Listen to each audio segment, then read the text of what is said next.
Hi buddies YouTube நண்பர்களுக்கு வணக்கம், வாழ்க வளமுடன். இன்றைக்கி நம்ம என்ன டாப்பிக்கை பற்றி பார்க்க போகிறோன்னா, ஐஓபி ஏடிஎம்மில் எப்படி பணத்தை வித்ட்ராவல் பண்ணுறது, அதாவது எடுக்கிறது, அதை பற்றி தான் வீடியோ போட போகிறேன். ஸோ நம்ம வீடியோ பார்த்துட்டு இருக்கவங்க சப்ஸ்கிரைப் பண்ணாதவங்க சப்ஸ்கிரைப் பண்ணிவிடுங்க.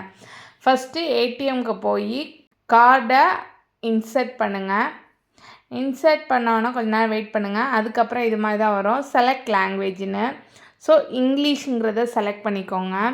செலக்ட் பண்ணிவிட்டு உங்களோட பின் நம்பர், அதாவது ஏடிஎம் கார்டோட பின் நம்பர் கேட்குது, அந்த பின் நம்பர் 4 டிஜிட் நம்பரை கொடுங்க. கொடுத்ததுக்கப்புறம் இது மாதிரி பேஜ் போகும். இதில் பாருங்கள், செகண்ட் ஆப்ஷன் கேஷ் வித்ட்ராவல்னு இருக்கு பாருங்கள், அந்த ஆப்ஷனை கிளிக் பண்ணுங்கள். நெக்ஸ்ட் பேஜ் வந்து செலக்ட் அக்கௌண்ட் டைப்புன்னு இருக்குது. இதில் வந்து சேவிங்ஸா, கரண்ட்டாக, இல்லை கிரெடிட் அக்கௌண்ட்டான் இருக்கும். நம்ம வந்து சேவிங்ஸ் அக்கௌண்ட் தான். ஸோ சேவிங்ஸ் அக்கௌண்ட்டை கிளிக் பண்ணிக்கோங்க. அப்புறம் கொஞ்சம் நேரம் வெயிட் பண்ணுங்கள்.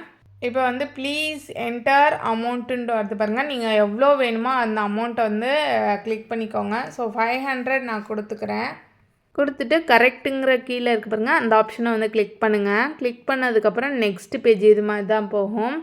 So do you want receipt for transaction, உங்களுக்கு வேணும் ரெசிப்ட் வேணுன்னா எஸ் கொடுங்க, இல்லாட்டினா நோ கொடுங்க. நான் வந்து எஸ் கொடுத்துட்றேன். ஸோ ரெசிப்ட் வந்தால் பேலன்ஸ் எல்லாத்தையும் செக் பண்ணிக்கலாம், அதனால் எஸ் கொடுத்துருக்கேன். கொஞ்சம் நேரம் வெயிட் பண்ணுங்கள், ப்ராசஸில் இருக்குது அமௌண்ட்டு. அப்புறம் வந்து பார்த்திங்கன்னா கீழே கொடுத்துரும், நம்ம அமௌண்ட்டை வந்து கலெக்ட் பண்ணிக்கலாம். ஸோ 500 எடுத்தாச்சு. இப்போ உங்கள் ஏடிஎம் கார்டையும் வந்து பார்த்திங்கன்னா ஏடிஎம்லேருந்து எடுத்துக்கலாம். அவ்வளோதான். இது மாதிரி தான் வந்து கேஷை வித்ட்ராவல் பண்ணணும். ஸோ இந்த வீடியோ உங்களுக்கு பயனுள்ளதாக இருக்குன்னு நினைக்கிறேன். நெக்ஸ்ட் வீடியோவில் பார்க்கலாம். நன்றி, வணக்கம். லைக் பண்ணுங்கள், ஷேர் பண்ணுங்கள், சப்ஸ்கிரைப் பண்ணிவிடுங்க.